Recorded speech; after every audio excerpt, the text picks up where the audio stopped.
today we're joined by the legend that is Stuart Green. Again. Backed by popular demand.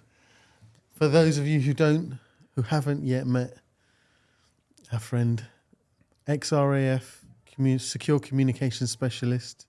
It was avionics. Secure communication sounds a little bit too grand. I was avionics by trade. What does that mean?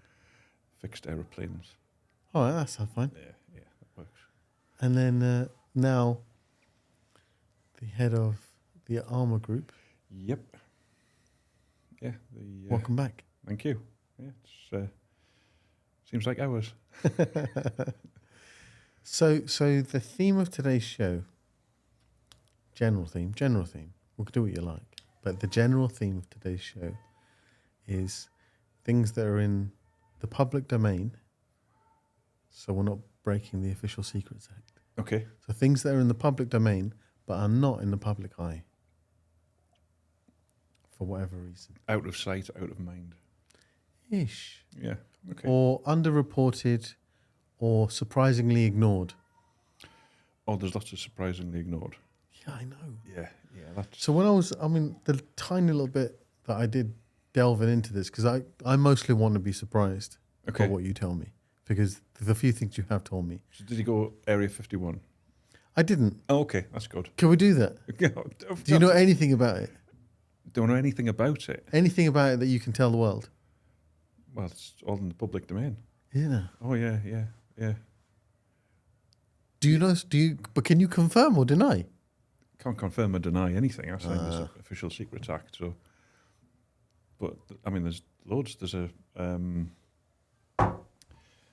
whole website dedicated to the shenanigans. But isn't that people with tinfoil hats that play chess really No. fast? This is a very well.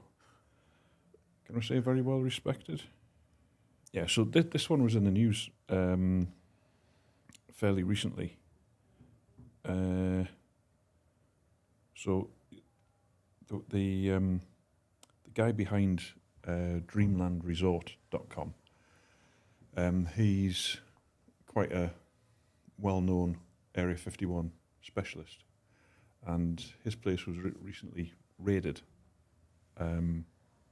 by some people, and he's had MacBooks confiscated and all this sort of stuff. Again, all information out in the public domain that he's been collating over the years, but it's all based around Area 51. But DreamlandResort.com has been a website that details all the strange goings on around Area 51. So all the links to the black mailbox and all the folklore around that place.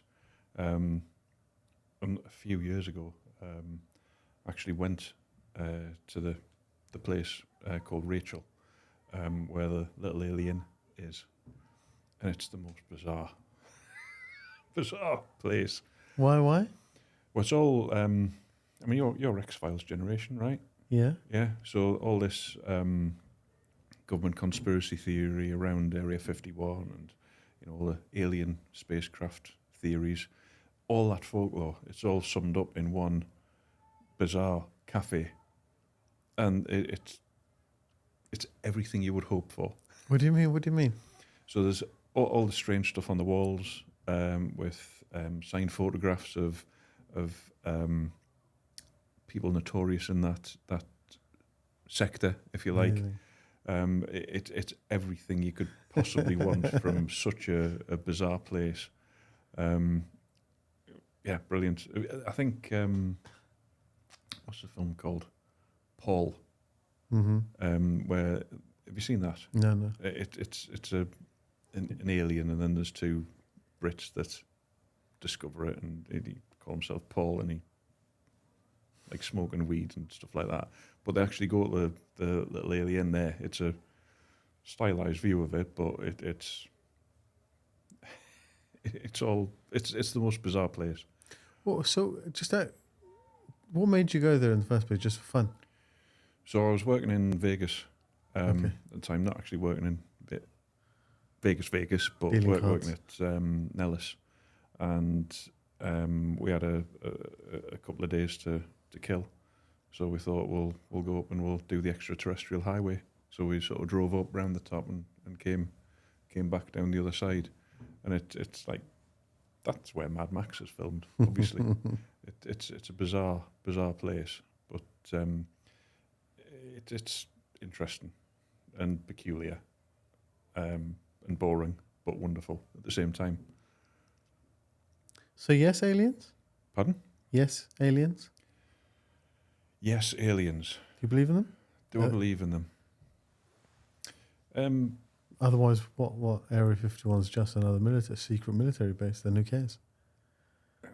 Aliens is the fun bit. Yeah, I mean... Secret military bases. Do I think we're alone?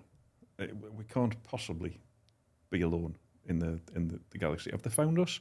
Hopefully not, because they'll see what state we're in. But, there's lots of undocumented UFO phenomena. Well, that, I think... Was that the American government that came out and said, okay, I'm not saying that there's aliens. Yeah. But there are a hell of a lot of there's a hell of a lot of flying stuff that we can't quite pin down what it is or how it's doing what it's doing. Yeah. Because too many people are now going, that's doing this move. Yeah. What's that about? Yeah. I mean, there's a lot of people talking about weird things that the cameras have found, whether or not it's lens artifacts or artifacts and digitization. Yeah, I mean, it makes for a great story. But, we're seeing a lot of evolutions in technology. I mean, waveguide theory always blew my mind, but that's sort of Second World War. I mean, that's mental. What is it? So waveguides are like the basis for radars, if you like. And because the energy is really high, pushing a radar wave down a cable, it's not the most efficient way to do it. So what they do is they bounce it down a rectangular tube, and it's a bendy rectangular tube. But the wave that bounces down in a diagonal zigzag path is also sent down the skin of the waveguide. And the wave that goes down the skin of the waveguide and the one that goes down the tube of the waveguide both end up at the destination at the same time. So you've got two waves. One takes a longer path, one takes a shorter, more direct path, and they both end up at the same place at the same time. And there's maths that support all that, how it works. I never understood it at the time. Don't purport to understand it now, but it works. But that's radars. And, they're a Second World War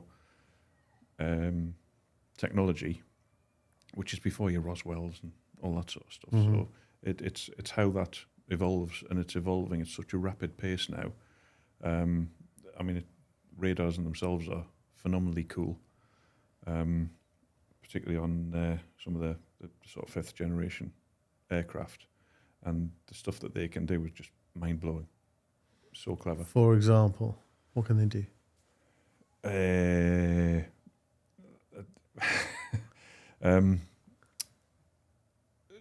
Just imagine that you can track. So picture a radar dish. Mm-hmm. Okay, you got one of those in your head. Mm-hmm. So that it's conical in it with a spike in the middle, and that's just doing that sort of thing, isn't it?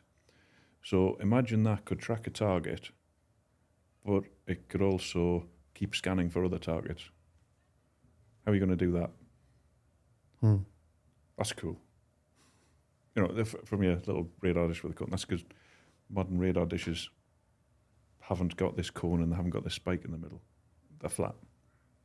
So the way that they work is, it's just magic. Pure magic. Okay. So from radar to lasers. Okay. You're thinking death ray. I'm thinking death ray. Yeah, you went death ray. Yeah. So there's a thing called Dragonfire, which is apparently a UK-built... It's a nice bit of marketing, the name, isn't it? Yeah, that's pretty cool. But it's a UK-built death ray. Yep. That can shoot a 10 pence piece from like miles away. Yeah, brilliant circus trick. Yeah. Same old things. So, the concept of a death ray has been around for years, and it started with a high-power radar. Because obviously radar is microwave energy. We have microwaves in our homes. They cook things. They go, why can't we cook somebody in a jet or somebody on the ground, with a really high power. But that's getting all of that power over a long distance through the air. It's a nightmare. The amount of power that you've got to have behind that is insane. Mm-hmm. So as lasers have evolved, it's only logical that we go from a drilling laser, which has been around for a while now, and focus that to a military application where you've got dragonfire. It's just the evolution of the laser, really. I mean, it's stick a lot of power behind a beam of light, and so that's just interesting. That's not something that's particularly not in the public domain or not in the public eye. It's a military application of a common technology. I mean, a lot of people now have laser pointers, and they all shine them at planes at night because you've just got to look at how many reports of that happens. I mean, when I used to fly with the Air Force, we quite often, when we're landing in places and sometimes back in the UK, there'd be a laser pointer getting directed at the cockpit. Yeah, nice. Cheers. That's crazy. That's what happens. It's what people do now. What's the hope? Hope that one crashes. Oh, that's mad. I really don't know. I can't get me. I mean, you can understand it in a war zone because you want to dazzle the pilot, but I mean, really, that's the the mindset of some people now that they are actually using laser pointers at commercial aircraft. Just why? Because you can see how far the laser goes. Brilliant. Stop it. Okay, so I'll read my list. Yeah. Okay. And we'll go through this list. Through the list. Okay. If you want to. Yeah. So I've got unregulated AI. Okay. I've got few people are aware of the extent to which personal information is being collected, sold, and traded. Big giant golf balls. Big balls. Okay, we want to talk about big balls, right? Okay. Skegness getting flooded. Oh, right. Okay. Yeah. Mm-hmm. And a big ship that sunk in the Thames that everybody knows about, that's full of explosives, that is expected to explode in 2025. Right. So Richard Montgomery. Who is it? Richard Montgomery. SS Richard Montgomery. Okay, so we start there. Start with the ship. So Richard Montgomery was one of the hastily built ships that we needed in the Second World War.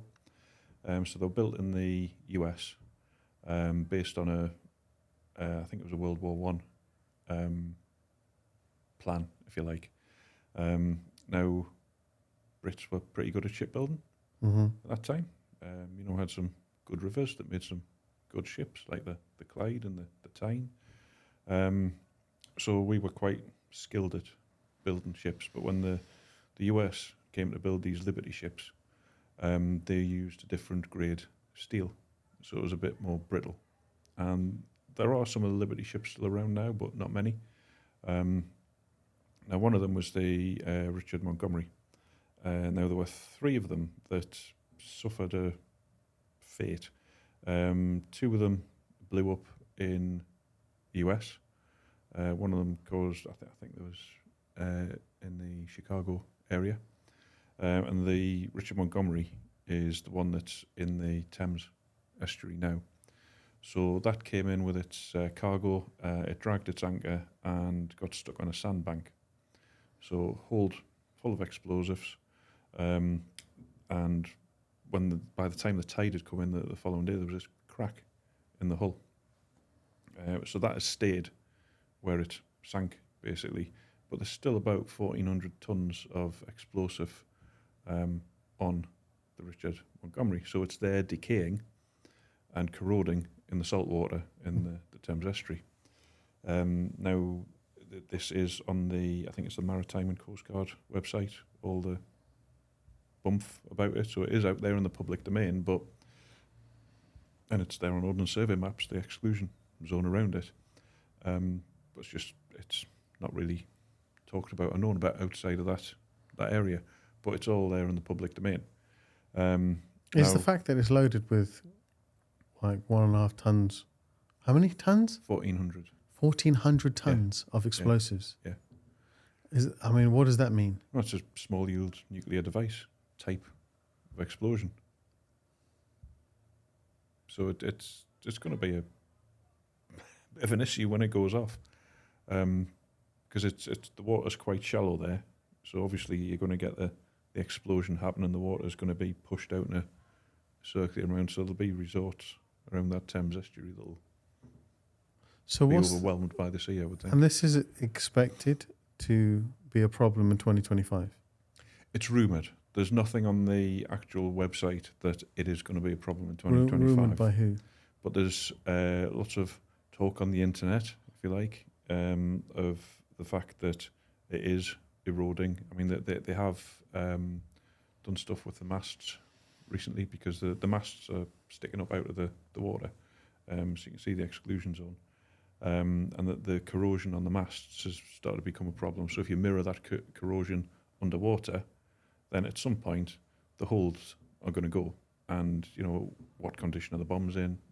How are people going to get in there? It's because it's sunk in not a controlled way. The load is unstable. So it'd be like playing Jenga with bombs, which is probably not something that you want to do. So it's going to be interesting. Now, the thing with this that sort of I find remarkably interesting is that because this information is out in the public domain, if somebody wanted to cause harm to the UK, this is one little thing that they could cause a problem with. And that creates a period of unrest around a particular area. Now, if you're looking at some sort of military strategy, somebody who wanted to cause harm to the UK, then why not pop that off? And then, well, the whole world is concentrating on that, because it would be a worldwide event. It would attract the world's media. What's happening over here? So look over here, not over here. And that's potentially a problem that we're going to have to deal with as a nation. So why isn't anything being done about this thing? There's going to be no real safe way to blow up a 1,400-ton hoard of explosives. It's going to have to go pop at some point. Okay, so what I've heard is that if Mr. Montgomery does explode, it will be the largest non-nuclear explosion the world's ever seen. Man-made, non-nuclear. Is that true? Or is Potentially. I think if you compare it with the explosions that happened with the similar ships in the US, I think it was 581 people killed in the US with a similar ship going in a similar environment. Similar. I think that one was docked, but this one is obviously in the sea, and you've got the built-up areas around the coast there with all that water surging towards them. So I think won't necessarily be the blast which will cause the problem. I think it'll be the fallout from that blast pushing that amount of water in all directions. So I think it'll be the areas on the coast that are overcome, and that'll be the impact of the disaster, not necessarily the explosion causing it. It'll be the knock-on effect from the vast bodies of water being pushed out. So have those areas that are not within the blast radius, but within the mini tsunami radius, have they been bolstered in any kind of way to protect them? I think there are sea defences there. I mean, there's a lot of sort of modern art which depicts what's going to happen around that area, but whether or not that's, as people get more familiar with, an event that's likely to happen, people get blasé to it and get apathetic towards it, because the longer it doesn't happen for, the less people are tuned in for it.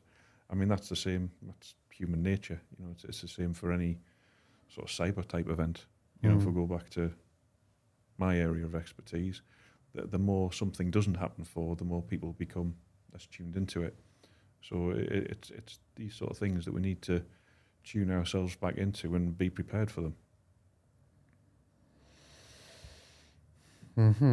Like Skegness. Say more.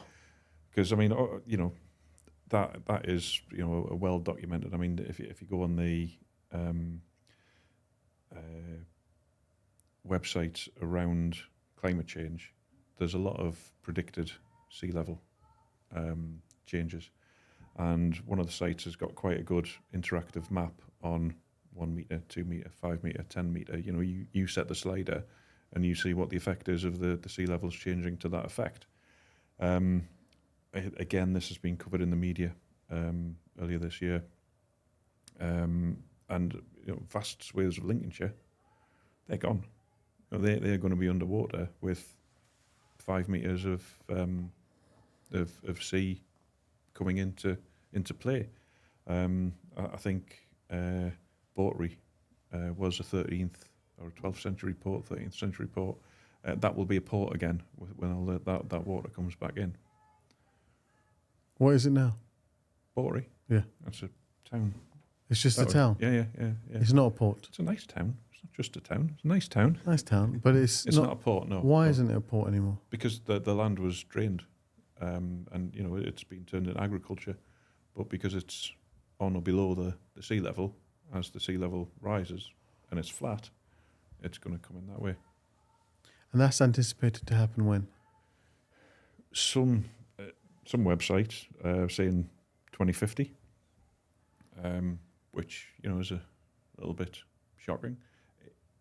I do know people who live in Skegness who are having problems getting mortgages and insurance because of flood risk. So if the insurance companies and mortgage companies are, because I understand they can't get mortgages for longer than 20, 25 years. Mm. So if the mortgage companies and insurance companies are following this prediction, it's more than just Area 51, tinfoil hat stuff. Yeah, I mean, we've got to plan for the worst, I think, because if we all say it's not going to happen, it's not going to happen. I mean, this is, again, take this back to anything severe in the cyber realm as well. There's people like me saying things are going to happen to your business because you're not protected from this perspective or this perspective. Things are going to happen to our country because we're not protecting ourselves, in terms of sea defences, in terms of physical defences, in terms of cyber defences. It's all security that we need to be looking at that we're not looking at. So why aren't we looking at it? Let's just, if we just talk about the Skegness thing as an example, because we'll go on to the cybersecurity stuff and why that hasn't been protected. But is it expensive? It must be obscenely expensive. It's going to be obscene. I mean, this is a sort of nation-changing event. I don't think there's any politician in power at the minute who wants to stand up and go, yeah, by 2050, that's all going to be underwater. We ain't got the cash to do anything about it. Yeah, we're just going to have to... That's political suicide for any politician. So in an election year, they're not going to do that. They're not going to talk about it. What should they do about it? Well, we should have been doing stuff about it years ago. Right. We've got until 2050. Yeah, apparently. Yeah, I mean, that's the sort of the earliest report that I've seen. I mean, obviously, living in Lincolnshire, you sort of take an interest in this sort of thing because is my house going to be underwater? So something has to be done sooner rather than later. We've got to start thinking more about what's going to happen, because this isn't just going to go 2050. Sea comes in, we're going to get a gradual rise, we're going to get gradual impact on the water table, we're going to get gradual movement of water. So there's all these factors that are going to start coming into play before that time, but we've got to keep them at bay somehow. Build an ark. How was it drained in the first place? Pardon? How was that land drained in the first place? If it was all... It was the same way that it... I'm sure it was a dude from Holland. Yeah, but why can't we do that again then? Well, it's going because to be Bawtry was a port. Because we've got more sea to contend with. Uh-huh. So the sea level has risen. So wherever it was before that Bawtry was a port, we were able to drain it, and then provide reasonable flood defences. Yeah. And then it's there. But now it's gone even higher. Yeah. So now it's going to come back, and Bawtry's going to be a good old port again. Yeah. So somebody should stand up and say something. Somebody, a politician or some politician should say, hey, actually, Uh, maybe we should think about what we're doing here. Or maybe they have. And maybe they said that part of the country could do with getting a well, bit sunk. I, That doesn't sound reasonable. It doesn't sound like a reasonable assessment of the situation. Sink it. yeah, I think it's not going to be a politician that changes the world for the better here. I think this is where it's going to be down to business owners to look at sustainability and resilience. And, you know, a lot of people think of sustainability and resilience as being about backups and electric cars. It's not. This is how do we put our businesses in a place where it's going to be able to function. You know, I think we've got to start looking at, as businesses grow, moving out the premises that we're in, if we're in low-lying areas, and move to higher ground and make sure the business can function from that place. It makes sense to create a sustainable and resilient business because the ones that don't think that way, the ones that aren't thinking of moving to higher ground so that they can function in 50, 60, 70 years' time, they're the ones that are going to win the business from the ones that have succumbed. So getting all of that in place now is going to be far better because you're building for the future, and the land that you want to get when there's a crisis is going to be much cheaper. That's my thinking around it. I mean, to me, that makes a lot of sense, but it's whether or not businesses have that foresight to think of what's going to happen, you know. Yeah, but so what you're that's a let's get away from the problem thing. That's not a let's fix the problem. Let's Holland this. No, but we're land. going to try and stop the sea. Well, I mean, Holland didn't they stick a finger in the dike? Isn't that a thing? Well, Didn't they do that? They've built the houses on floats. So when the sea comes, the houses will float. We're a bit late for that. All right, maybe we're not going to do that. So floating foundations, you know, we're probably a little bit late for that. I mean, we've got to, you know, plan for the worst and hope for the best. I think just So move. yeah. I mean, that's got to be part of a resilient plan. Is move to a place where, you know, you've got a fighting chance of taking on the elements, but it puts the favour back in you. You've got that natural protection, which means that if it's height, brilliant. You know, if you're 100 metres up, you're going to be in a better place than someone who's 1 metre above sea level. Mm-hmm. So why not be there? You know, let's look at where we can build on the higher ground, and, you know, turn those areas into enterprise villages, and maybe start farming the lower land, turn that back into agriculture if it can be done.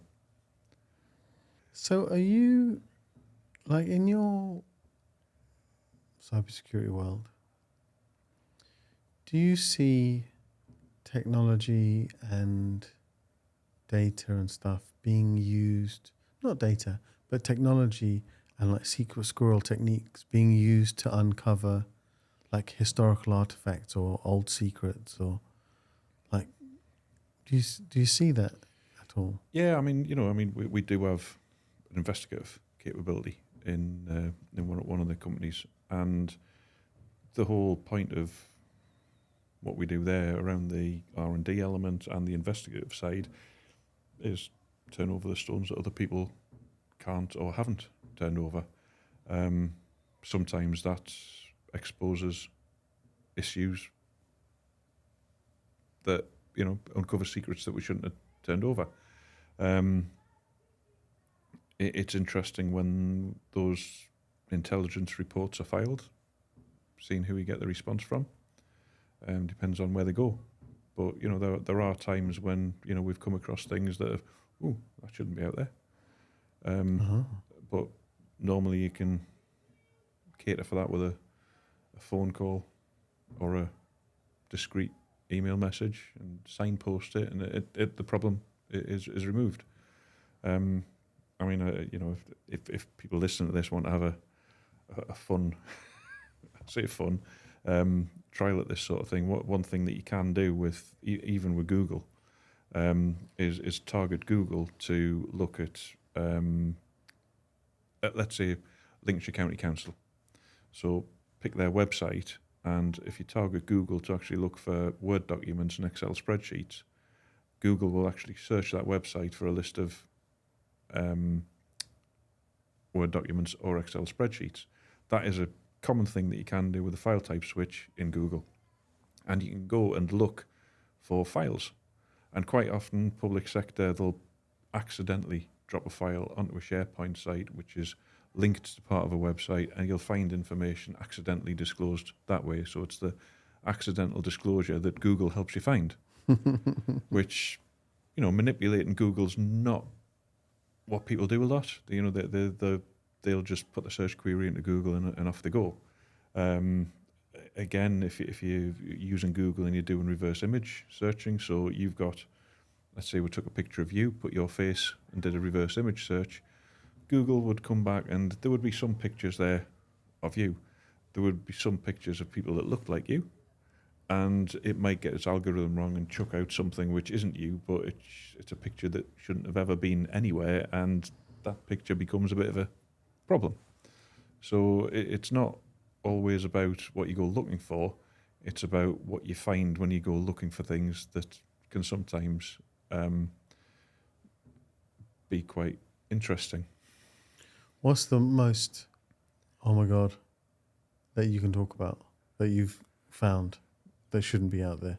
That you can talk about, obviously. So that was, I can talk about this because it was a while ago and the problem was fixed really quickly.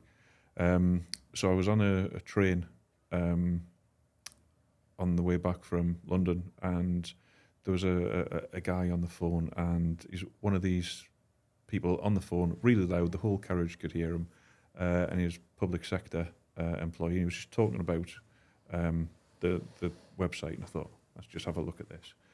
So just did exactly what we talked about there, did a file type search for Excel spreadsheet, but he kept repeating his name. So used his name in that spreadsheet, and it brought up a load of spreadsheets that were on the website where he was the author, which was interesting because that's the metadata behind the document. One of them was a list of vulnerable people that were under his care. Clearly that was a bit of a problem because it had the conditions, the medical history. It was a spreadsheet which should not have been there, and it was exposing the data of vulnerable people. So that problem was corrected quite swiftly when he came off the phone.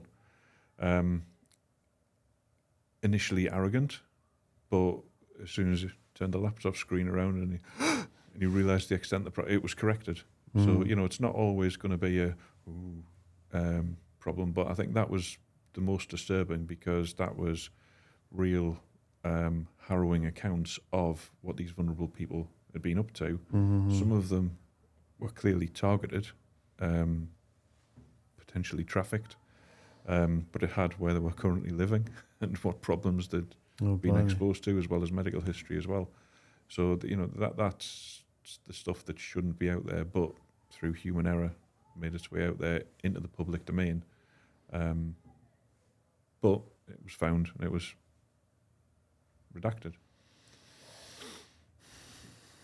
All right. Fun times.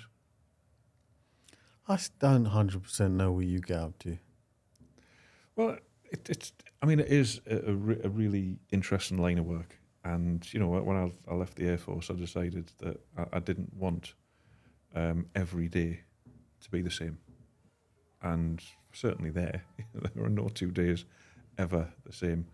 And it's nice to be able to dip into the different businesses. And I mean, we all cross-pollinate. I mean, everyone at our places a trained open source investigator. They have been on courses and learned how to be an investigator. We've got qualified digital media investigators. We've got pen testers, so penetration testing, hacking, ethically hacking places. I mean, it means that we've got a real variety of stuff that we're doing. It means we have enormous fun. Getting to explain to people how their minds work by showing them how their minds work is, an enormous amount of fun. Because when you can do it in a nice way, it's not like one of these automated phishing tests that you get, which it's all stick and no carrot. When you can actually take people through the process and really personalize it around them. Yeah, it's terrifying, but so long as you handle the telling of the story to them, it's fun and they get a lot from it. We have got a keyboard.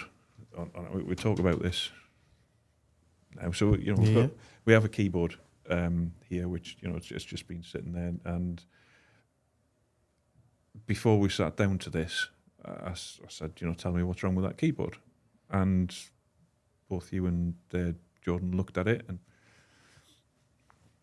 nothing wrong with that. Mm-hmm. And that's exactly where we want to be. But this backstory to this keyboard, if we move the keyboard there, you can see that the connector looks a little bit different. The backstory is what that is. Nothing to do with the keyboard. The keyboard's fine.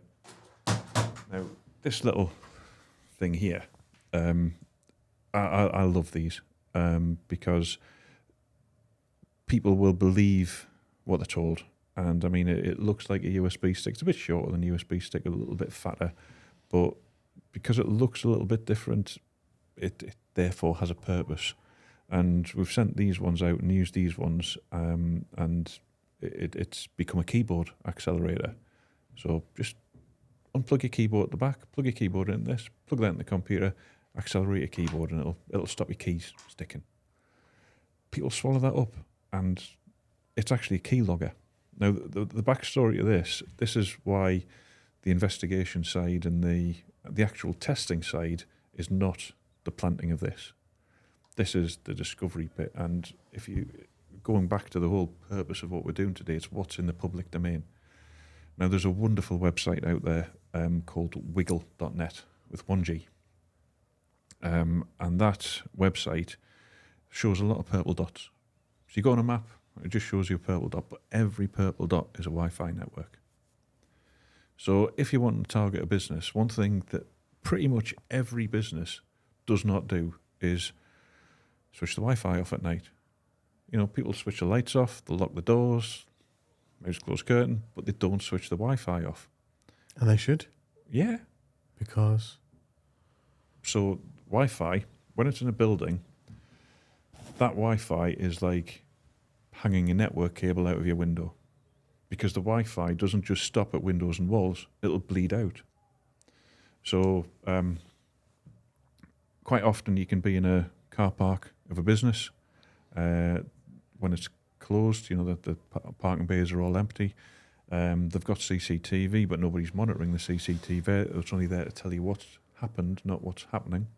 So you can sit in the car park there quite happily with a laptop, and the Wi-Fi network bleeds out of the window, and you can understand what's there. Now, businesses have devices that are connected to Wi-Fi, and those devices are still connected at night. So one thing that you can do as a potential attacker is get all of those businesses to re-authenticate and record that re-authentication. So you force everything off the network. This is while you're in the car park. Everything then comes back and re-authenticates on the network, and you're capturing all of these packets. And over a period of time, you can build up enough information to get that Wi-Fi key. So you've used Wiggle to understand where the business's Wi-Fi is, what it's called, what it's looking for. So, if you're John Smith photographer and you've got John Smith photographer Wi-Fi, it's a fair thing to assume that that's your Wi-Fi, and quite often that's the case. Nobody ever calls it nonsense, because people like this human readable thing. It has to mean something, or say it was John Smith guest or whatever. People do make their Wi-Fi relative to them. They don't call it nonsense, which maybe we should do. Another story. So once you've actually ascertained which Wi-Fi you're going to target, you've gotten to a point where you can actually target it. How you're going to target it. You then get in that position where you create the the deauth attack, start to build up your knowledge on everything re-authentication, potentially have enough information to crack the Wi-Fi and get on the network. Once you're on the network, you've then got all this time to exploit the network, to understand how the network works, what's on the network, what can you see on the network, and at no point have you gone into the building. This is just because the wireless access points are left on overnight. The building's manned for 8 hours. There's 16 hours of potential exploit time available. Can't you do that to me during the day, though, as well? You could, yeah, you could. Why wouldn't you do it during the day? What would I notice? You'd notice somebody in the car park, possibly that's there for a long time that doesn't get out of the car, or somebody might have some kit on them to do it. Yes, it can be done, but you know we're looking at how we did this particular one. So we've got the network SSID, we've got the network password. We can now program it into this. So this now can join the network when it gets plugged in that building. We've just got to get somebody to plug it in, which is where the keyboard accelerator story comes from. Unfortunately, you're going to pick the older people, the less savvy people that you perceive, and, you know, cast a wide net. Somebody's going to plug it in. As soon as they plug it in, they don't see anything on their computer. Nothing that would give the game away. But this gets its power, boots up, and then every 5 minutes, as the keystrokes are being typed, this uses the Wi-Fi to upload the keystrokes in a text file to a secure website that we control. So we start getting all that data. So we see every email typed, every password entered, everything that's typed on that keyboard, we get via this. So it's a really terrifying, scary little device. But it's not the planting of the device that's the fun part. It's getting all the information which enables you to plant that device and make the attack a success. So that is what keeps me going in a day. What are the other fun things that you brought then? If we're doing fun things. Fun things. So what else have you got in your? Was there something about cars on your list? Cars? Yeah. Did you have something about cars on No. there? Oh, well, we can talk about cars. I mean, there's a lot of, I think probably back in February, there was a lot of hoo-ha about Range Rovers being the most most stolen vehicle in the UK. I mean, it wasn't strictly true, and you know, it was the whole reason why Jaguar Land Rover have built their own insurance and all this sort of thing. But that technique again uses radio waves, because radio waves don't stop at walls, and so that was a relay attack. That's where you trigger the car to speak to the key, but because the car and the key are a long way away, they don't hear each other talking. The key might hear the car and it might transmit back, but the car can't hear it, so it doesn't unlock. So what you've got to do is you've got to find a way to record what the car says and get it to a point where the key hears it. So then the key can respond, and then you amplify it back so the car hears it in that time frame. So what you're seeing with those ones, it is a man in the middle attack, but it's being rebroadcast from the laptop back to the key. The laptop receives what the key says, laptop rebroadcasts it, and you get access to the car. Same when you want to start it. So, you know, that's sort of how that attack worked in layman's terms. And the easiest way to stop it is by stopping the key being able to hear or rebroadcast. Now, these little things have been around for a long time. I mean, this is a Faraday bag. Inside the bag itself, it's got sort of like got a meshy, white, steely type interior to it. You know, it looks silky, but it's sort of metallic in nature. This is a spangly way of doing it. Faraday cage. Yeah. So you pop your keys into there, close it up. That's it. That ain't gonna trigger your car. Same sort of bags for phones. So if you're having meetings and you don't want data getting into it, you've got these for phones. You could probably do the same with a biscuit tin, but these are made for the job and they're not expensive. I put my phone in there. Yeah. Can I receive a call? No. You can't receive anything. No, no signals get into it. What happens if I switch my phone off? If you switch your phone off, so if you have iPhones now, not all the services are off. Your phone can still be findable when it's off. Is that right? So just because it looks like it's switched off, it doesn't necessarily mean that it's switched off. You might still get network maintenance messages going in. It can look like it's off, but it's not actually off because it's just a soft switch now, isn't it? It's not a sort of fully fledged on-off switch anymore. So putting in this, you can be sure, or don't take it in the room with you. But Faraday bags are pretty cool for keys and phones. You can get them for laptops as well if that need arises. So it's that's one easy way to defeat that if you've got a Range Rover or any other keyless entry car. Pop them in your bag, sorted. What's this orange thing? So this is wonderful. This is the flipper. Now it looks very kid-like and friendly, and it's designed to sort of be an educational tool. But like all things, it can be used in a malicious way as well. And this one has a different firmware on it to what you would get as standard. So it means you can do more with it. You're actually using the full capability of the device rather than the educationally sound version of the device. And it's got some interesting things on here. I mean, one of them's a Bluetooth exploit. Now, let's see.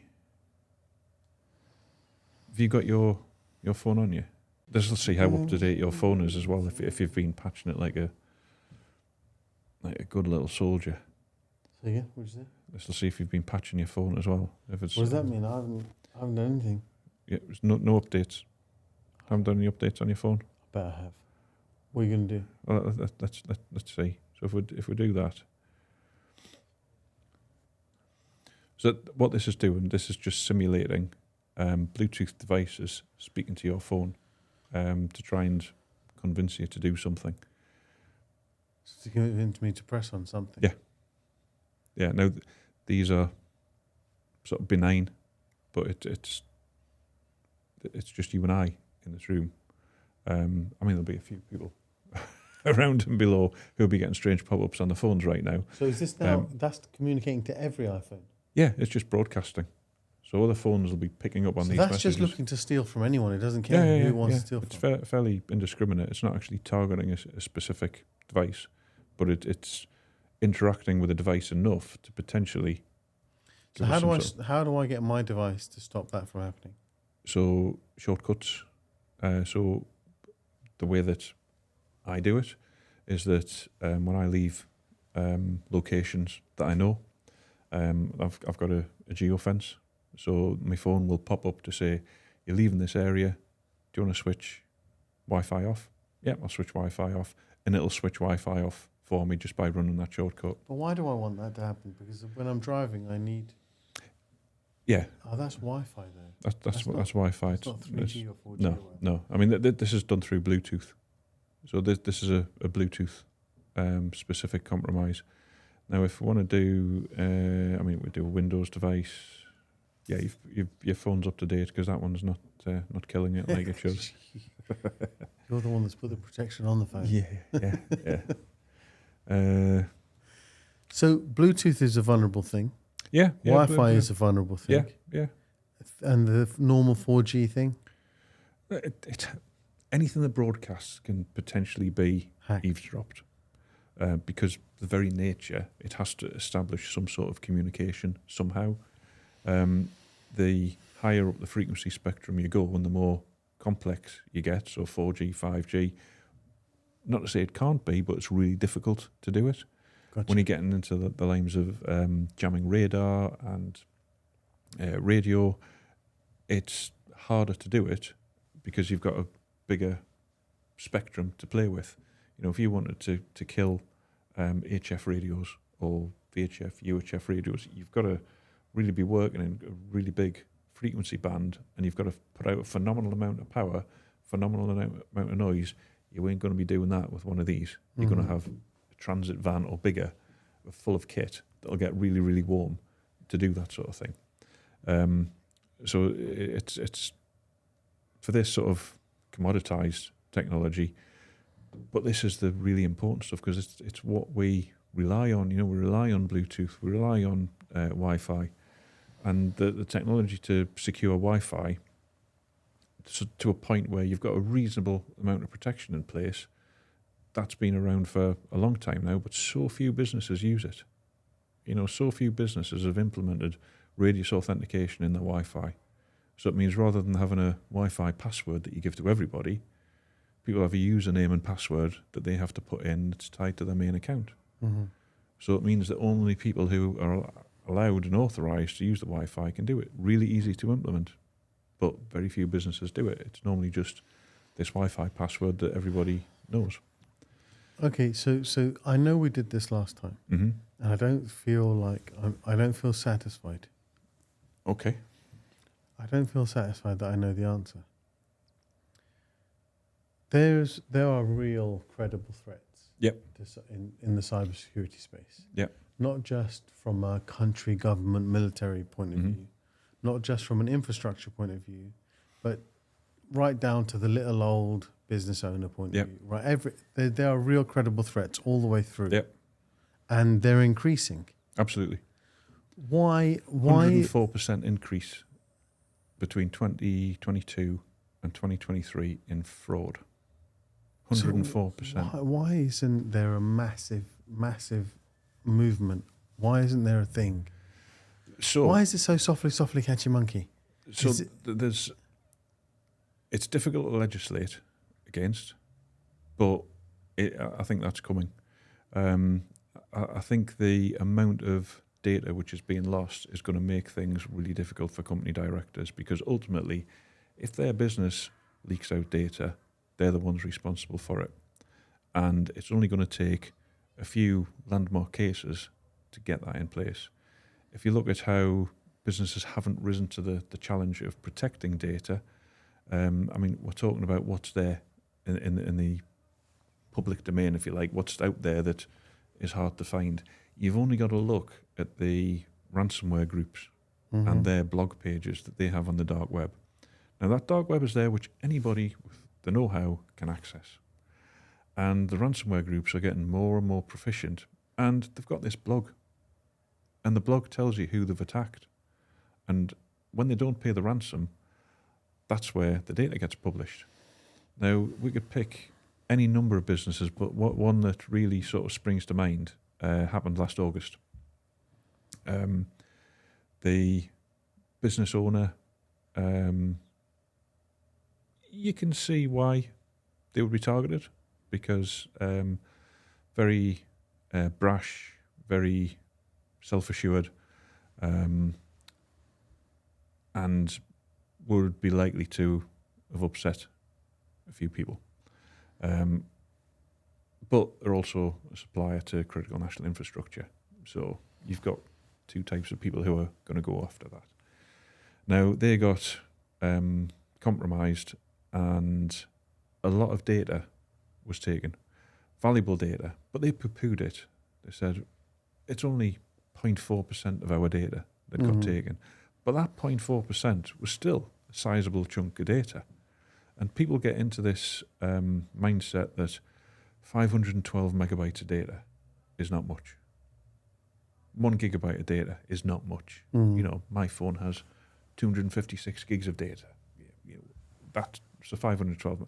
But that's a lot of documents, because each document's 7 or 8K. So, you know, you've got hundreds of documents out there. Now, when those documents have medical records, when those documents have disciplinary records, when they have letters from medical profession, when all that data is in there, that builds up a picture of a person, which is searchable. Because once it's out there, it's out there. You can't claw it back because somebody's nicked it. And you can't claw that data back, and they just dump it. They don't care. They didn't get paid. So when all that data goes out there, it might not be gigabytes upon gigabytes, but it's that data in there which has value, and it's that value which is important, and people don't realise how valuable that data is. If that data could be used by a potential employer because they've been savvy enough to search for this candidate's name, and the candidate has an unusual name, if they then search for that data and they find that and subsequently don't give that person a job because they've been able to see his last disciplinary record, they've seen how many sick days they've had, they've seen how many times he's twisted his sock and can't come into work, are they going to employ that person? No. Potentially.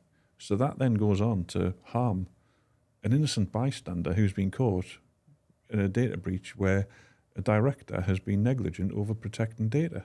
They weren't fulfilling their contractual obligations to their supplier to protect the data. It's not the individual's fault, it's that director's fault. And I don't think that's realised. There hasn't been enough of a sharp-toothed approach by people like the Information Commissioner, by police, by people who understand how their data's gone. You know, I think everyone was desensitised with the TalkTalk data breach because everyone now expects that they're going to get a free Experian subscription when the data gets leaked. That ain't going to help them. That data's gone. And that can be used by people that, you know, I said last time, it's like throwing a jigsaw piece around, and it's known where to pick all these jigsaw pieces up and assemble them to form that picture. That's what we do. You know, that's the key. And it's people understanding that everything they chuck away is a jigsaw piece. And if an employer lets a load of jigsaw pieces go, that's a potential problem for anybody. But where am I? So, I mean, me as a normal human being, somebody comes up, asks me for a job, you know, I mean, I don't know what the dark web is. I thought, isn't that somewhere where you just get half a Bitcoin, a Filipino slave, and some cocaine and a gun? No, nobody normal goes on there, do they? Yeah. I mean, it's that's a treasure trove of information, which is, I think, is a whole new episode. I mean, the dark web is basically how the internet should be. You know, we've got the internet, and we've got sort of think of it in three stages. You've got this internet that we know and love, the World Wide Web, and then you've got the deep web. What's that? So the deep web is the bit that sits behind the World Wide Web that we see. So if you think of Facebook, okay, Facebook is there on the World Wide Web. Okay. Yeah, you can go into it through a browser and you can see it. Yeah. But all that information that powers Facebook in the background, that's deep web. That's all searchable, even though you can't sort of really interact with it, you know, from the website interface. That data's all out there somewhere, so that's in the deep web. So you can search inside that deep web if you know how to get into it. So the dark web is this bit which is really heavily encrypted, and it's really difficult to navigate around. And it's really difficult to create a search engine for, and it's really difficult to find. You know, it's not to say you can't do it. People have done it, and you can search round on the dark web. It's just harder to do. But the way that it transmits information is much more secure. So you're bouncing around different computers before you actually access a website. So you've got a lot of anonymization, a lot of privacy in there. And that really is how the internet should be. You know, you can be on the dark web and browse the clean web, if you like. And yeah, privacy is protected. So it's not necessarily a bad thing. It has been used for a lot of bad purposes, but it is used for a lot of good purposes, like giving people the ability to access resources when they're in an oppressed regime or they need to protect the privacy because they're vulnerable. So there are ways to use the dark web for good. It's not necessarily all bad and bitcoins and guns and cocaine and all that sort of thing. There is a way to use the dark web for good. It's just, it's been capitalised by the criminal element. And they're always one step ahead. And that's a nice segue into AI. Say more things about AI. AI. So there's huge amounts of hype around AI, and everyone's jumping on this AI bandwagon because it's going to save this and save that. But the criminal element has been streets ahead. So picture the standard micro business. You know, they're trying to keep ahead and trying to keep ahead of technology, but cost is always a factor. So they've scrimped on security. You know, they've got antivirus. You know, it might have come with the computer. They don't wipe the computer when they get it and actually build it from scratch. They've gone out, bought a computer. It's come with some antivirus on. They've started using it. You know, typical small business approach. Now AI's come along and they're jumping on this AI bandwagon. There's all these AI engines popping up and open AI and this, that, and the other. They all want to get on. So they're using these AI engines, but they're actually giving away data all the time, giving away data. Yes, they're getting a result, but they've given away data to get to it. They're not paying for any of this. So there's no funding model for AI coming along. It's just data harvest, you know, refine the engine, make it work better, bigger, faster. But the criminals are capitalizing on this because if they can produce a large language model and that they can use to harvest data, some of that is going to be interesting to them. And they can actually use that data that's out there to target individuals, target businesses, target people with code. I mean, one of the when all this hype started, we'd been using OpenAI for quite some time to actually generate little scripts. So we were creating scripts that would form a phishing email or something like that. So we were creating AI-generated phishing emails that would actually get through spam filters. So using AI to that level so that it evades a spam filter, shouldn't have been able to do it, but you can actually get AI to do malicious things. I did do a LinkedIn post where I got AI, so it was ChatGPT, and it was a comparison between Adolf Hitler and Genghis Khan, and AI started to say that Adolf Hitler was a nicer person than Genghis Khan, which it proves the flaw in AI. You know, it's not there. It's there as a tool in your toolbox. It's not there to be this be all and end all, and people seem to think it's going to be this savior. It's not, because everyone's using it wrong. You know, yes, it's being used for good in some cases, and it's saving time in complex situations, but it's not that tool that everybody wants or everybody needs. You know, if you start writing proposals through AI, then you lose that ability to interact with people. You lose that selling skill. And then every proposal starts looking the same. So if you're there with 4 proposals all written by AI, you've lost that interpersonal touch. You know, we risk becoming a more transactional. But you see that with society. LinkedIn posts. Oh yeah, like even something as simple as a LinkedIn post, you can see like there's now 1 million experts in everything, but they all write in the same sort of style with the same. You know, funny how that works, isn't it? Yeah. Like, so an original post still shines through. If anything, it shines through even more now. Yeah. Because it's just like it all stand out against the.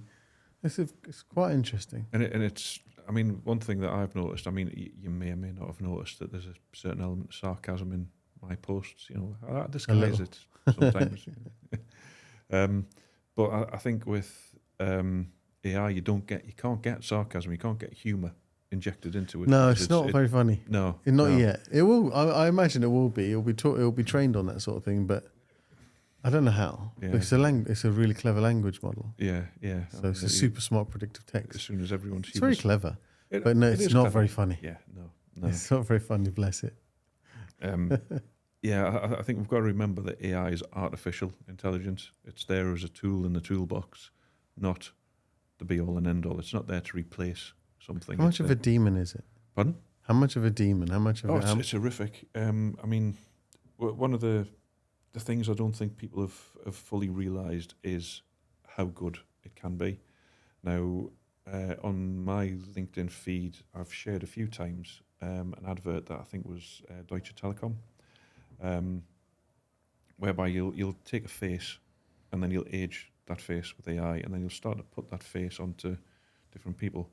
Now, if you think of a child as they're growing up, AI needs imagery and a bit of it to learn, but it's not a huge leap to actually see how a face changes over time, and then to carry on that, but artificially.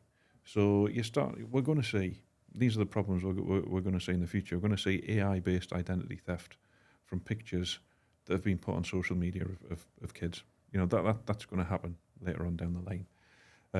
We're going to see AI-based issues around fraud, which, again, we're already starting to see that happen in the way that businesses are being compromised. But AI is going to be picking up on all these jigsaw pieces that people are willingly throwing away to the data harvesters, your Metas, your WhatsApps. And it's out there all the time. You know, in the early days of website design, you know, marketers were always saying that the website is that shop front that's open 24/7, 365. Yeah, AI is out there doing all this indexing, doing all this harvesting, day in, day out, and it's building its knowledge around you from faces that are out there on social media. And one of I think the biggest perpetrators of this is schools, because schools have a social media page which parents can log into. A lot of parents allow their kids' images to be used on social media, and the school's churning and feeding AI engines through the photos. How many parents actually opt out and say, no, I don't want my child's face on there?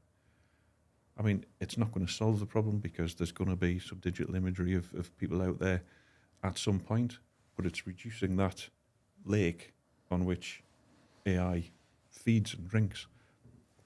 So I think as parents, we've got to get to the point where we're savvy enough to say, no, I don't want my kids' pictures on your school page. We'll determine what content is shared online.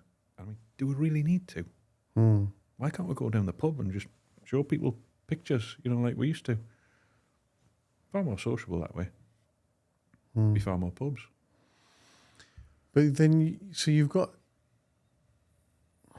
All right, let's just stay with the pictures of kids thing for a second. What about what people sending pictures of their kids on WhatsApp or on Instagram or Facebook? I mean, is this all the same problem? So Instagram, Facebook, WhatsApp are all Meta.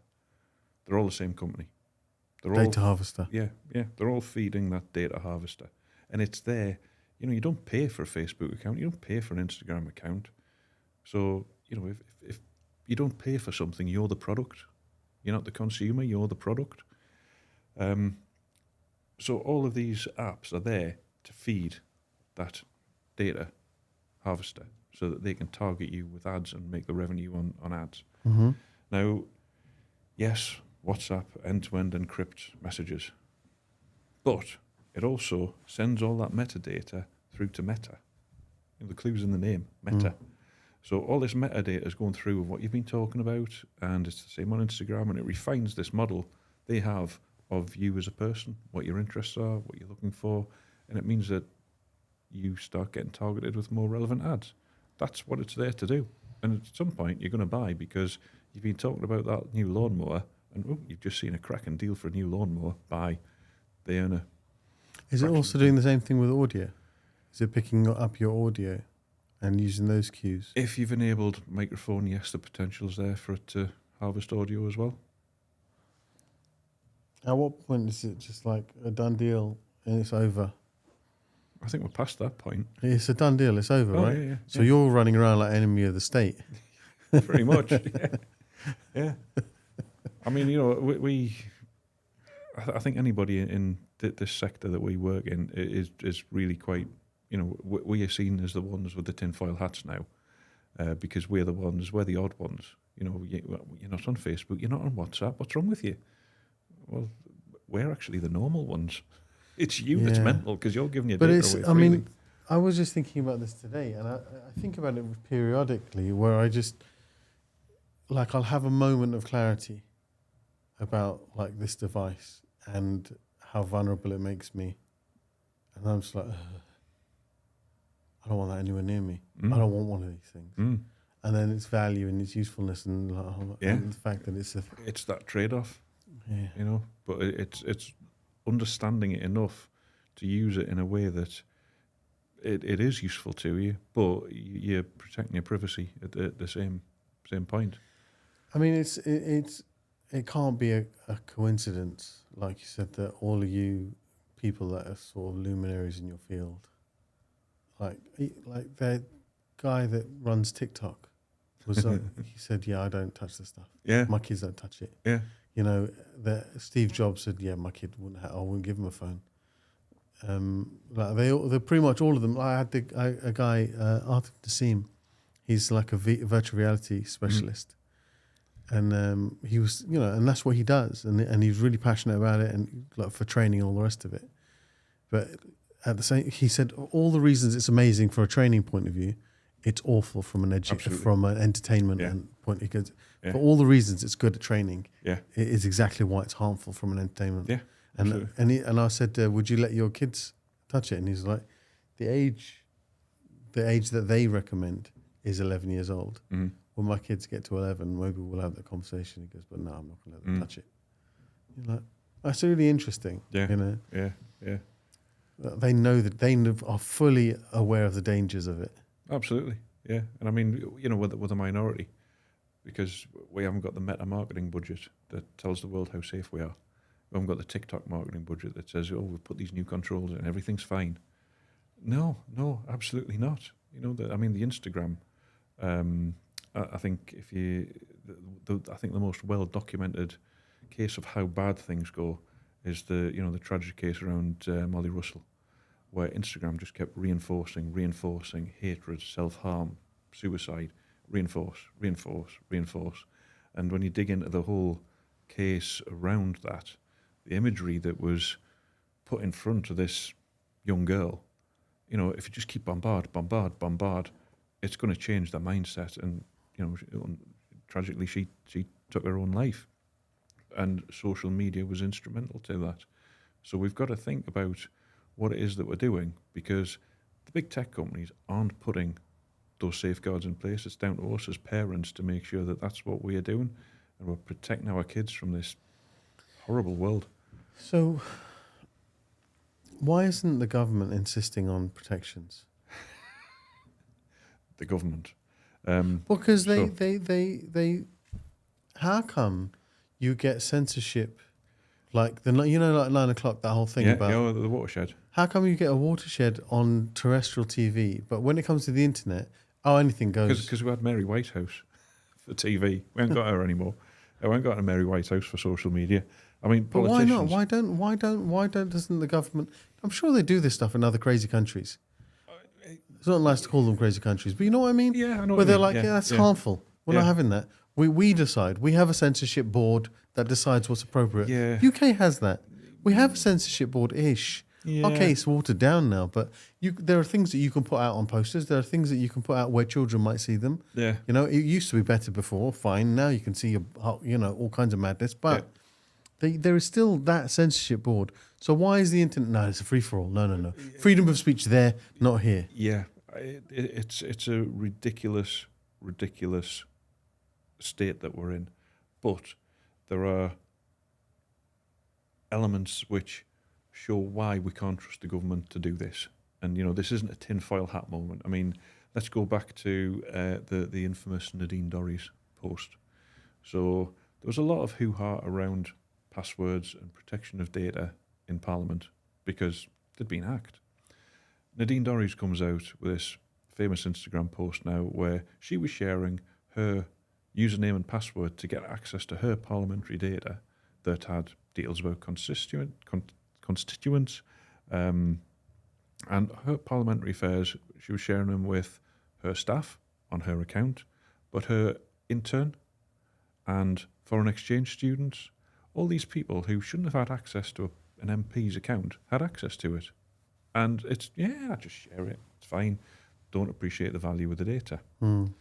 So wind that forward to today, and you've got the right Charlie, that's William Ragg, who's now not just sending pictures of his own bronzed Adonis naked body on Grindr, but he's then dobbing his mates in and getting them sent pictures. Now, this is the mentality. Yes, we'll send nuddy pics to strangers on social media because that's what we do as pillars of the community, but I'll also dob my mates in as well. But then some of his mates who he dobbed in got these disturbing pics and, I'll just send one back. Why would you do that? This is the mindset of these pillars of the community that we have. They were so-called leaders of the country. Is it any wonder that we haven't got anything sensible in place that protects our kids from the harmful content on social media when that's the mindset? Seeking to the government to put something in place is a pointless task. It's down to us as people, business owners, business leaders, parents, for us to be our own pillars of the community and our own family and not rely on the government because they're pretty much the toothless dog that the enemy wants them to be. It's got a big sort of notion of we're doomed, isn't it? I was hoping to get knighted at some point. Toothless dogs, yeah. All right. So we're doomed then. Well, is that it then? Is it over? It's not over. I mean, we can. This is where we need business owners, business leaders to actually start doing the right thing, to start taking this stuff sensibly. I've asked this question before,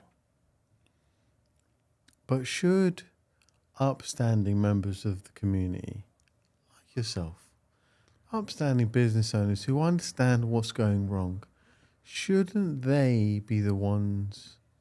I know they don't like it, but shouldn't they be the ones that decide we want to lead our community? We want to stand for Parliament.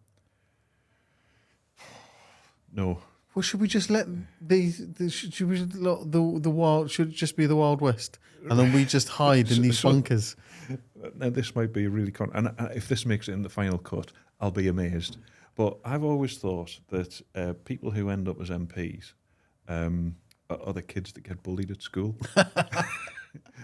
Because, right, I'm going to show them. And they got bullied at school for a reason, because they're pathetic human beings. And they now end up in Westminster as equally pathetic human beings, but they're in a position of power and they can just screw it up for the rest of us. That can't be. They can't be all of them.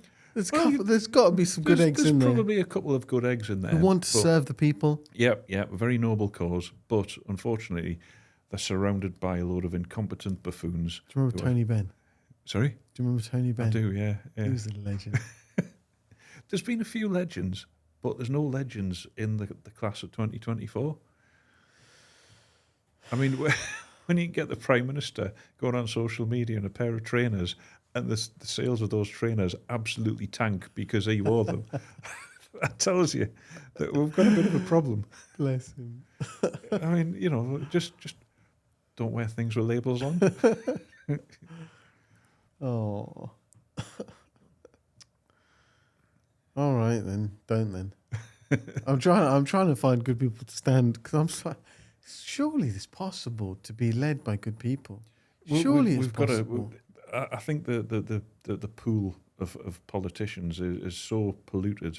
It's almost like we've got to have a complete reset of our whole system of democracy, because they're driving us to oblivion. They aren't tackling the hard problems.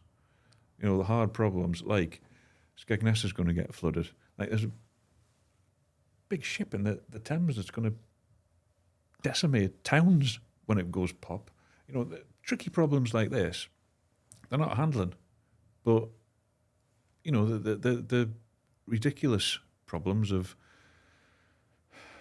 allowing penalty charges, potholes. Well, they're not handling potholes either, to be fair. Yeah, they're not handling that. But it's like they're there to tackle the little things that don't really matter, but to make a big song and dance about it to make it matter. The whole issue of energy resilience. We've got a big problem in the UK. We ain't got enough. We ain't got enough energy that we control, that's ours, as in the UK's. We've got Chinese companies running our power. What could possibly go wrong there? You know, all these problems that we haven't really thought about that are big, big, big problems. Like when Lincolnshire, which is arguably the UK's food reserve, Mm-hmm. when that's underwater, where's the food going to come from? You're not going to get Because it's a 1,500 massive, ships. it's a big, gigantic farm. Oh, yeah. Yeah, it's huge. 1,500 trucks a day coming out of Spalding. 1,500 trucks per day. It's got to be important enough to build a wall or do some sort of flood It defense. sounded very Trump there. I know, I wanted to. Build a wall. But it's got to be important enough to build some sort of flood defense rather than just move everyone to high ground. We need that land. The country is important enough for government to be investing in it. You know, another sort of silent problem that we've got is obesity. Mm. You know, that is becoming more and more of a cultural norm, that obesity is acceptable. And as soon as you start talking about obesity in any sort of negative light, you're fat shaming. Mm-hmm. No. We're encouraging healthy living Mm-hmm. because that's what we want to be. We want to be healthy. Now, when the NHS has to invest in reinforced ambulances because the nation is heavier, we've got a bit of a problem. You know, if we've got reinforced ambulances now, But that can't be. I mean, is that a thing? I mean, yeah, people aren't so big they can't fit in the back of a truck. reinforced All right. ambulance. It used to be a transit van. Now it's half a truck. But we've had to invest in a new ambulance fleet. So the old ambulances are being retired, and there's reinforced ones are coming in. That's going to attract a People premium. aren't dumb. They're not that dumb. Sorry, People know that being overweight's not a good thing. They just don't want people to take the mick out of them for it. They know that it's not healthy. They know that, but I just don't want to feel ashamed of it. but it's causing a problem for the rest of us because the chubbier you are, the more you eat. The more you eat, the less we've got in the country to feed everybody. I can say it now because I lost a bit of timber. I know, so have I. Yeah. yes. Gone down a whole 2 belt holes. Oh, you're not bad. No, good man. Well done, you. Yeah. You didn't notice when I walked in, though, did you? Well, I lost the stone over then, so I'm just like strutting about. I'm like, yes, nice. Yeah. You're looking very svelte. That's it.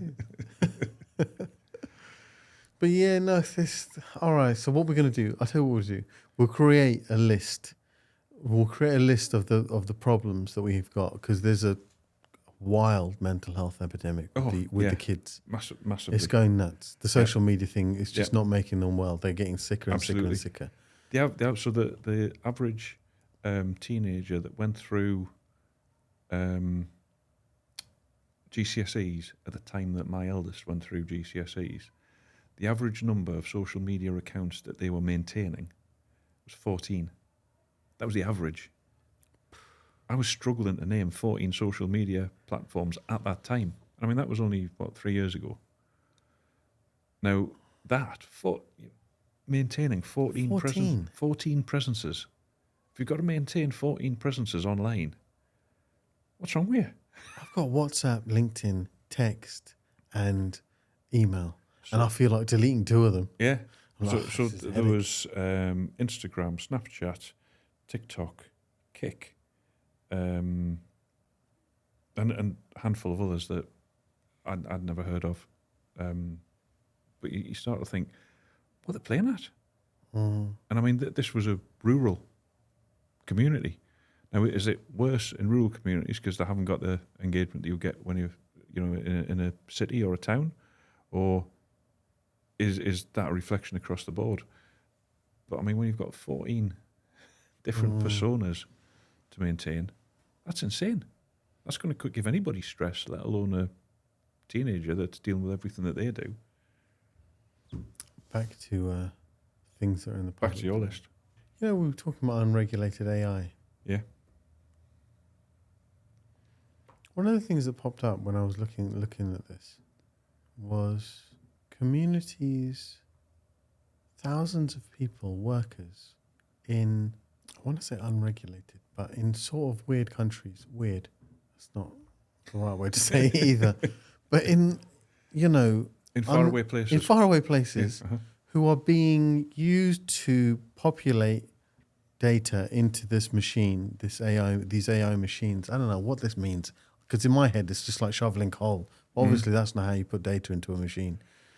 But I can't see there being lots of pixies doing that sort of work. But apparently, there's thousands of people in poor working conditions being made to upload data, or you put data into. I mean, potentially, I could So see weird. that. I didn't go dig far enough into it to find out. No, I mean, if you look at what's the funding streams of AI at the minute? There aren't many funding streams. There's not many subscription models for AI. So that funding has to come from somewhere, but it's limited. Mm-hmm. So if you've got a large language model, which you're training, you've only got a finite number of resources to actually train it, because you're not revenue generating. So I can see the poor conditions. I can see why they would be going down that path, because they haven't got the revenue stream To pay people properly. to pay people properly, which again is why it's a flawed industry, because how are you going to fund it? Is everyone going to want to subscribe to it? No, it's not that useful. If you get some clever people together to do a job, they're potentially going to do it better than AI in the vast majority. If you're starting to look at analysing samples of cancerous growths, yeah, you want AI to do that because it's repetitive and it's it's building the picture and learning as it goes. But it's not going to be right for everybody. I mean, just imagine if you had yourself versus an AI solicitor. Well, you know what? There's some interesting things that have come out with AI, and it's not there yet. But I think it's going to do just grand. There's going to be there's going to be a ton of stuff that it can do well, like templates. It'll churn out a good template. It'll make right now. It's still making a lot of mistakes. Because people send, look, this is what an AI template of X, and I'm like, mate, don't use that. But you look at the layout of it, you look at what they've included, and you're like, the broad range that it's managed to cover. You're like, on a foundational level, it's good. I'd say it's good, but it needs a lot of human help to get it right. Absolutely, it does need a lot of human help. And sure. If you've got that amount of human help, why not just write it from the start? Because you've probably got a good template in practice. Right now, a well-staffed practice is still it's not going to use AI. Yeah, it's not going to. You know what I mean? Hope. It won't. Yeah, you'd hope. Yeah, yeah. There are a number of cases that have actually come to light where, AI does its, what do they call it? Holograms or hallucinations. Hallucinations. Yeah. And it's just created case law out of nowhere, and the judge is sitting there going, "You div." He's like, I'll put it through AI Gov, and he's like, "You're the worst person I've met. Get out." So good. Yeah, I mean, I think there are professions where AI is worthwhile, usable, and it should flourish. But it's got to be controlled. It's got to be regulated. But it's not going to be controlled. It's not going to be regulated. Of course, it's not. So now what? Well, it's not going to happen, is it? It's over. The cat's out the bag. It's done, isn't it? Yeah, it's done because it's out and it's improving itself, and it's going to carry on learning, and it's going to carry on improving itself. Yeah. Ooh. Yeah. I mean, we've got. Have you heard the term 0 days? So 0 day bugs. Oh yeah. Okay. So say for argument's sake, you had a router, and it's a Nagasaki 2000, and this router is the one that you've had. And all of a sudden, there's a flaw discovered on it, and it's discovered and exploited. Mm-hmm. Now, if you've got an AI-enabled criminal, woohoo, that 0 day flaw is out there. AI can sweep through all the Nagasaki 2000, Delta Star 5000 router, and it can exploit all of those. Is there actually a router called Nagasaki? No. It's just a made-up name. Yeah, the Nagasaki 2000 isn't available yet. Maybe it should be. Maybe it's catchy. I don't know. Okay. Yeah. So that 0 day on day 0 when the flaw exists. Yeah, and that's the- it, and it's gone, and it's been exploited. You know, it's disclosed and exploited that very same day. So that, I think we're going to see more of those. There was a D-Link one that was released. I saw it yesterday, which targets a load of D-Link boxes. D-Link's a manufacturer of routers and switches, and there's a exploit available for that where you can actually take control of the router. Now, why would a criminal want to do that? Well, if you get control of the router, and we've seen this in other ransomware attacks where it's been a different brand that's been attacked, you get control of it, you create a VPN connection on the router, you've then got access into the network, and then you can start to move around in the network from there. So getting control of that device at the perimeter, really important, you know, because you can virtually be undetected getting in and out of the business. So it's like being able to pass through a wall like a ghost instead of a door like a human. Do you think if people knew the reality of the threats, that they would be more reluctant to give up so much of their data? I would hope so.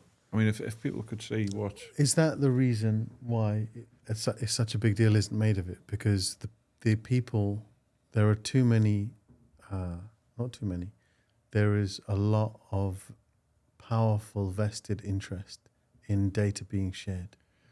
Data as a commodity is the most valuable commodity now. You know, it's way, way more valuable than oil. You know, understanding people's desires, wishes, understanding what makes people tick, their motivations, that is a huge, huge value, and that should never be underestimated. And the money that floats around when it comes to IDs, when it comes to personally identifiable information that's for sale illegally, that's huge. You know, there's So, what? What are we talking about? if you take into account, you know, your personally identifiable information, if you're able to condense that into one document, every time that's sold, you're probably looking at about $1,000 a time. And it's not just going to sell once. You know, it's going to sell hundreds of times. Why? Because who's buying it? Where's the money coming from? it's an ID. If you've got all the information around you, ARSM, Yeah. you could create another ARSM. Yeah, but how is that being sold 100 times? Like, Dark- who bought it once? Dark web marketplace. What do they want with it? They want to create another you. What for?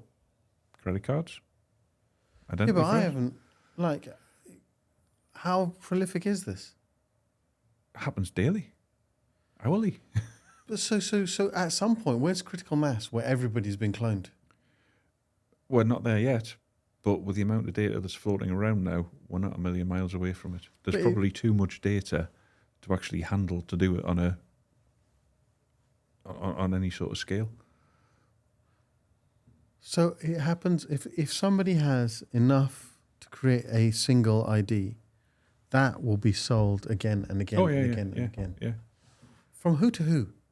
Well, So I'm the guy that found it and created it. Ha ha ha. Me. so you're a criminal. So then I put it on the dark web, Yeah, and then you're selling it on to other criminals and who then want a that data. criminal who can go about from computer to computer, nice and secret, squirrely, can find me. I don't know how the hell he found me, but I suppose he must already know I exist Yeah.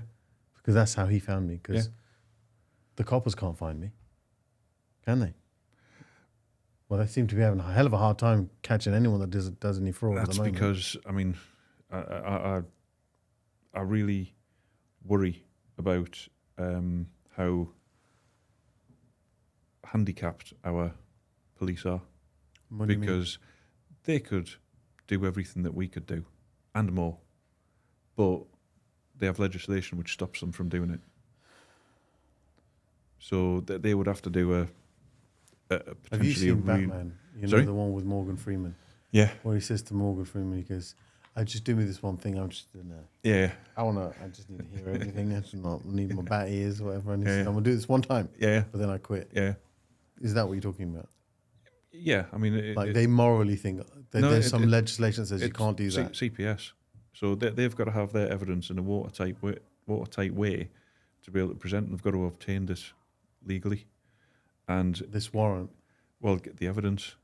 So getting the evidence to actually support a prosecution isn't as straightforward as you'd like to think, because of the ambiguity about how he came by the evidence, how it was obtained, where it's come from.